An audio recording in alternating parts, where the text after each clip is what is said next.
Hello and welcome to another episode of Motors for the Masses, and today we're going Italian again. So let's roll the intro and get cracking.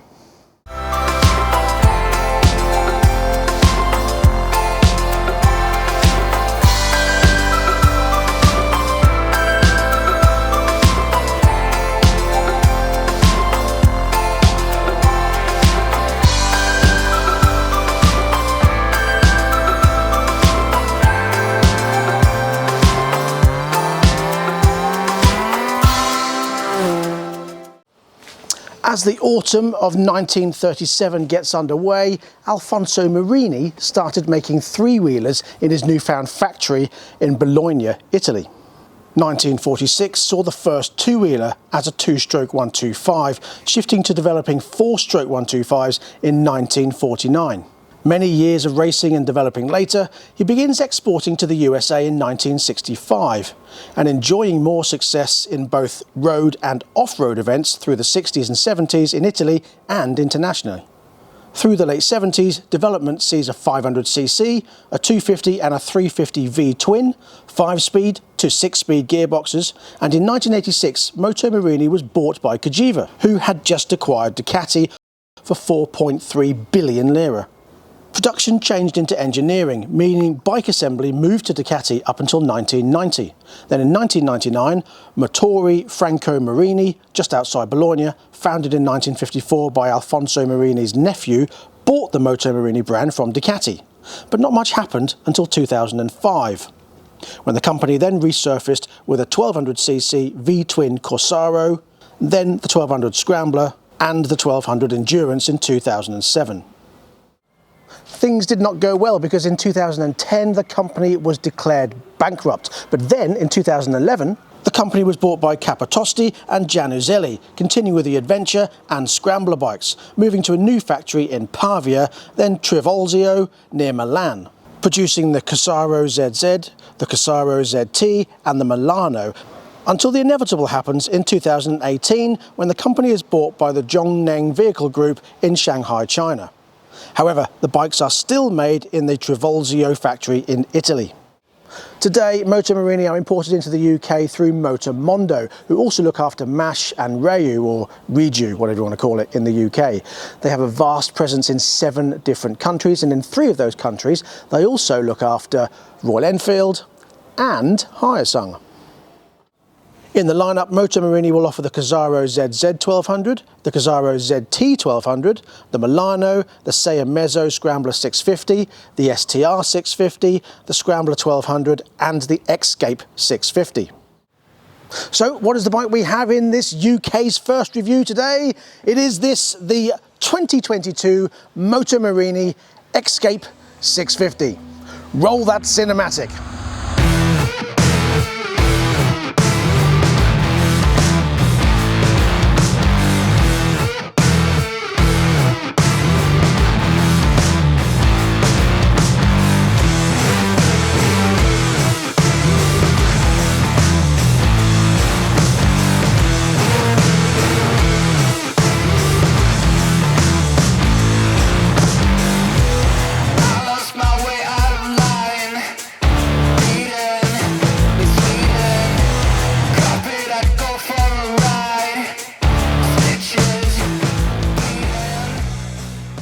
The beating heart is a CF Moto 649cc parallel twin 4-stroke 8-valve double overhead cam liquid cooled engine with a Bosch EFI system developing 59 brake horsepower and 41 pounds-foot of torque, meaning its top speed is around 110 miles an hour. You get upside down 50mm adjustable Marzocchi forks on the front and a KYB cantilever monoshock on the rear, an alloy swing arm and a steel trellis frame. Brakes are powered through Bosch ABS, which is switchable for more fun off-road, using Brembo double piston calipers and 2 300mm discs on the front, and a single 255mm disc on the rear with a double piston Brembo caliper. Dimensions are impressive at 2.1 meters long, 905 millimeters wide and 1.4 meters tall, but the seat height is only 820 millimeters. Now there is a lower option, but I'll talk to you about that at the end of this video. Weight 213 kilos, so it is quite heavy, but we will see how manageable that is when it's out on the road. Fuel tank is 18 litres, so it should be quite a decent range between fill-ups. Wheels are 19-inch on the front, 17-inch on the rear. They are tubeless spoked wheels with tyre pressure monitors. Tyres are Pirelli Scorpion STR Rally tyres, 110 on the front and a 150 on the back. And there are three colour options, the red, white and anthracite. I don't know which one I prefer, although that red is rather lovely, to be honest. So before I talk about price and its competitors, let's get it out on the road and see what it rides like.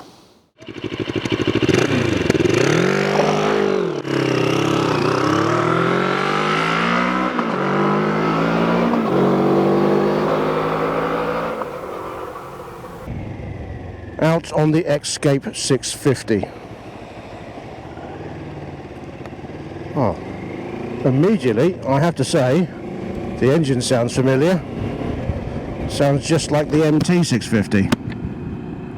Strange that, because it is. Good visibility out of the mirrors. See very nicely there. Very good dash, nice and clear. Lovely smooth gear change.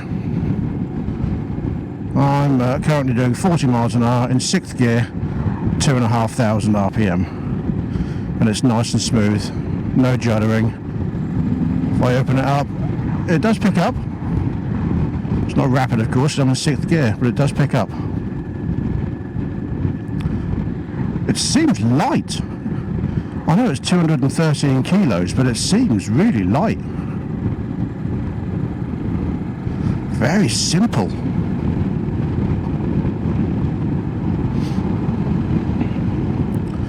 And the handlebars initially, when you think about the dimensions, sound wide at 905 millimeters, but they're really not.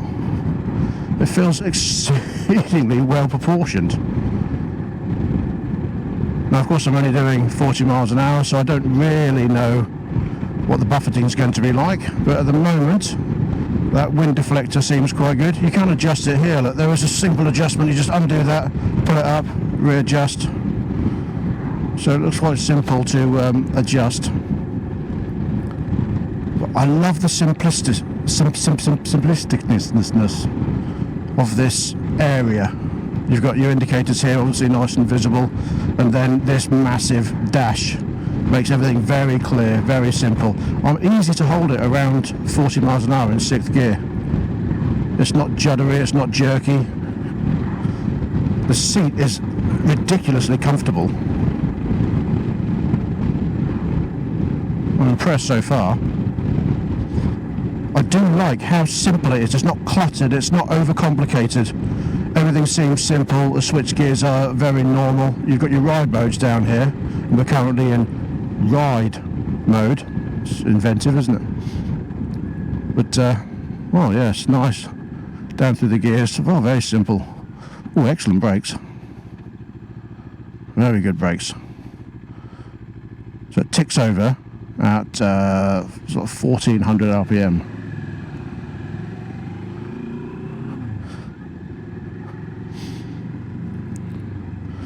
Oh, nice, simple, light touch indicators. I won't use the horn yet, but we'll have a listen in a minute. Yeah? It's a horn. It does horny stuff.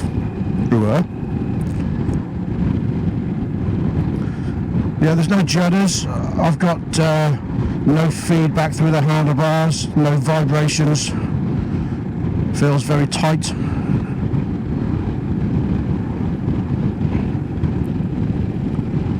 So you can use E10 fuel or E5 fuel in this, Personally, I do not put E10 in anything, because even if the bike runs well, you don't know the longevity of it and whether it's going to cause issues with gaskets and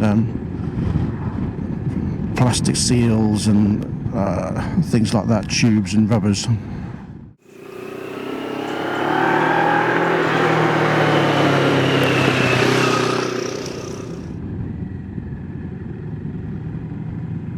Nice easy telltales. Dips into the corner very well.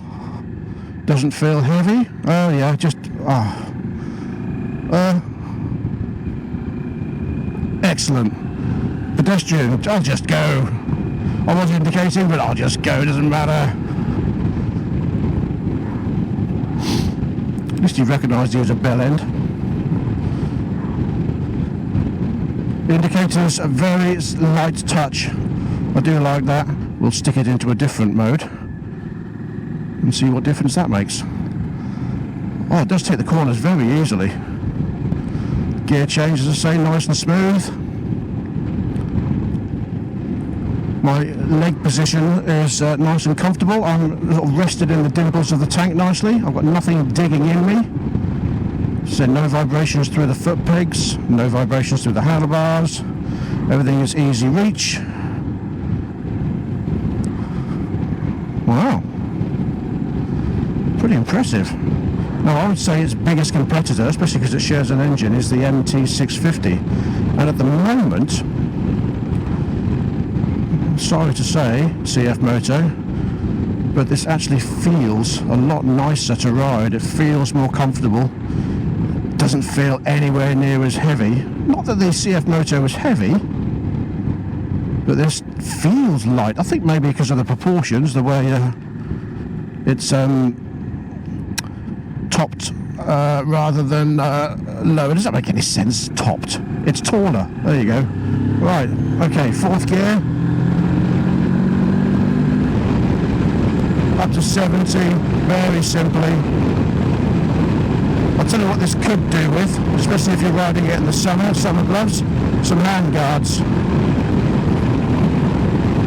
Oh yes, that 70 very easily held at 70 in 6th gear. Doesn't even waver. Oh, alright, as he says that. Oh, that's so simple. Yeah, I have to say, I do much prefer the ride of this than I do the CF Moto.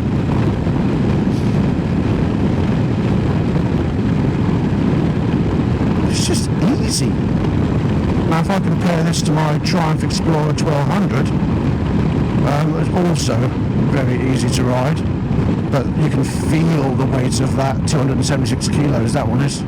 You can feel the weight of that, whereas this 213 kilos with the fluids in, but say 220, it does not feel that heavy at all. It feels very flickable. Those Pirelli Scorpion tyres doing their job nicely. Now they are sort of semi-knobblies, but you don't feel any knobbles at all. There's no jutters. Those Marzocchi forks, you can tell the superior quality. Soaks up any little bump. And the same with this KYB rear one. Soaks everything up. I've got no problems now. I'm going to pull off in a minute onto a bumpier road, so we shall give it a further test. But at the moment, no dramas at all.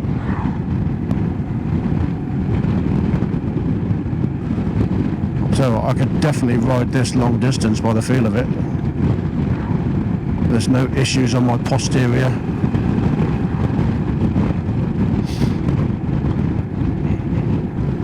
Is there anything I don't like so far? Only the lacking of hand guards, I would say.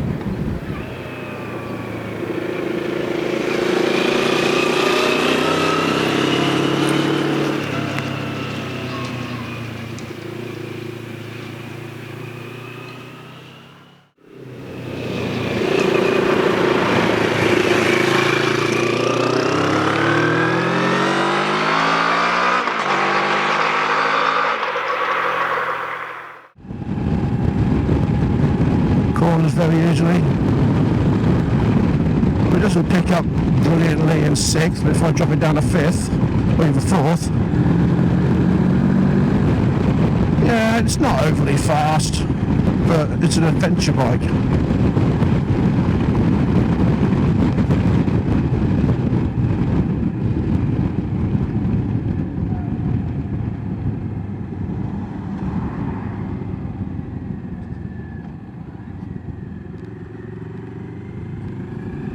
And we get it in the lower gears, and it pulls fine. So we're on a bumpier road now. Let's see how it fares. Oh, yeah. As I say, soaks them up very simply. So I'm in fourth gear at 40 miles an hour on the 60 mile an hour road. Wants to open up. So there's a little bit of, not delay, but a slight lag, shall we say. But then it gets up to speed very easily. You have to remember it's a 650 parallel twin, so it's not the 1200 or 1000 cc like the BMWs and the Triumphs and such like. And it's an enduro-ish adventure type bike, so it still gets up to speed very well, just like good and well, but another word to add to the dictionary of Mark. Yep, brakes, fantastic.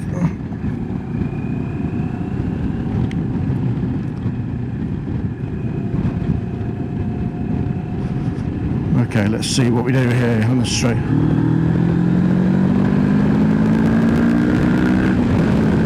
Oh yes, very simple. When you wind it up, it definitely goes. Yeah, that's pleasing. Well,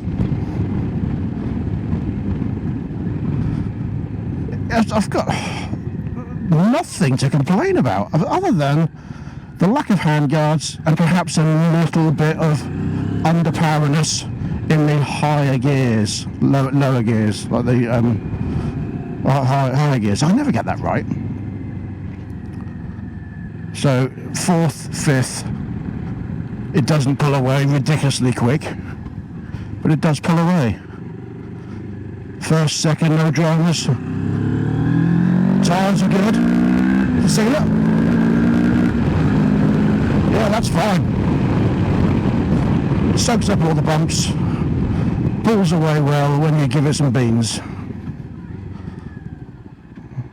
Right, let's see what it's like manoeuvrability wise, because as I say, if you're going to be, oh look, simple. Oh yeah, very simple.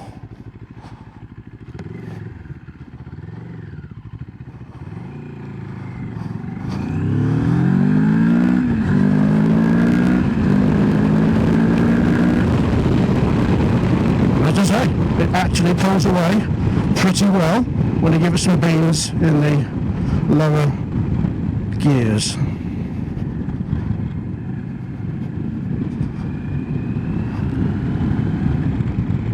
Okay, in which case I haven't really got any complaints.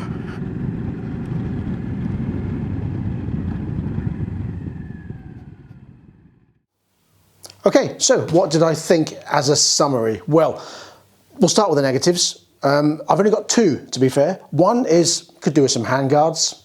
That's it, really.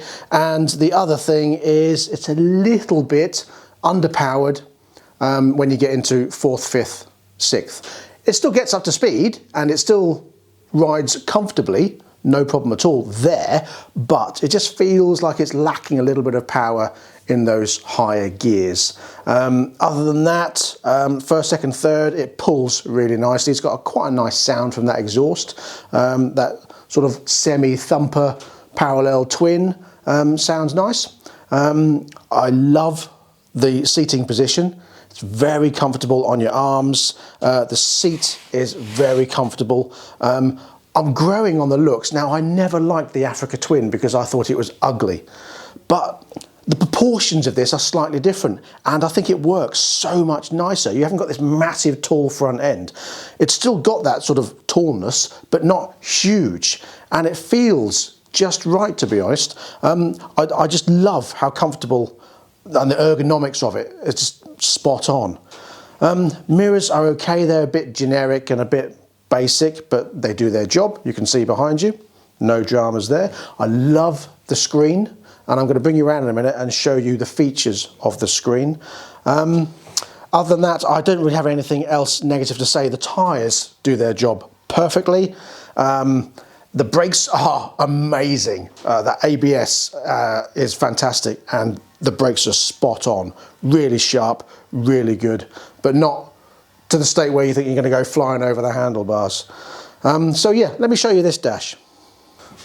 So when you first turn it on, you get that fuel pump whir, but you also get the Moto Morini symbol and then the silhouette of the bike, which I think is very nicely done.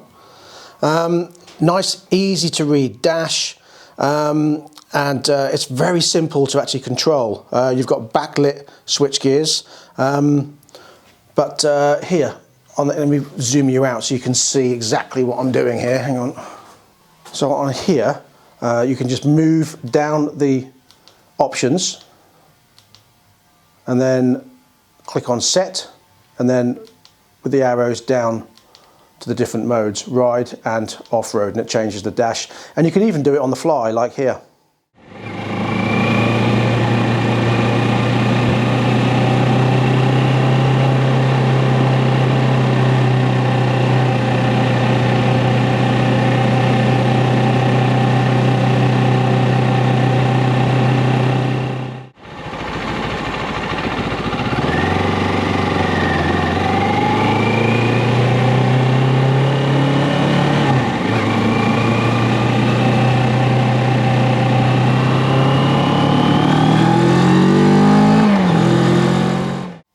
Now I like that you can do it whilst riding. I think that's a great feature. The gear indicator on the side there, fuel. Now when I first started doing the ride, it had 30 miles on the clock, and I've done 22 miles. It said I had, I think 42 miles of fuel, and I've got 20 miles of fuel in 22 miles. So it's pretty spot on. So there's no fluctuation there. It works quite well. I do like that dash, very clear, very easy to see. Very nice indeed. There are some features on here, so you can do your phone connectivity, connect your phone to it, and change between trip and mileage, and change the clock and everything. So yeah, lovely dash. You also get a USB on here as well. That's a double USB port. So if you want to plug your sat-nav in, it's very easy to do. So what about price and its competitors? Now, sorry about the ambient noise, that's why I'm inside, to be honest. Grinding, what can you do? Well, for the cast wheel version, it's £6,999 plus the on-the-road charges, and for this spoked wheel version, it's £7,499 plus the on-the-road charges. Now, there is going to be a gold wheel version coming, but there isn't a price for that yet. So what about its competitors? Well, I see it as a direct competitor for the CF Moto 650 MT, although I do believe it is a much nicer bike. Now, there are a few pros and cons.